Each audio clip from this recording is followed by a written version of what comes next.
Colder months and colder weather are approaching and fire dangers will rise. Parker firefighters want to make sure that residents are protected. The Parker Fire Department is partnering with the American Red Cross to install free smoke detectors in residents' homes. Fire Chief Matthew Jensen, who's new to the job by the way, says that 3 out of every 5 fatal residential fires occurred in homes without smoke alarms. The free smoke detector installation also gives firefighters an idea of your home's floor plan should they need to respond to a fire there. Smoke alarms obviously give you your first bits of warning, especially at night.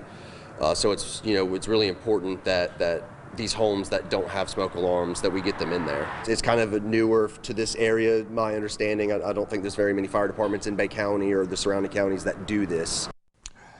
For more information on how Parker residents can take advantage of this opportunity, just visit our website, mypanhandle.com.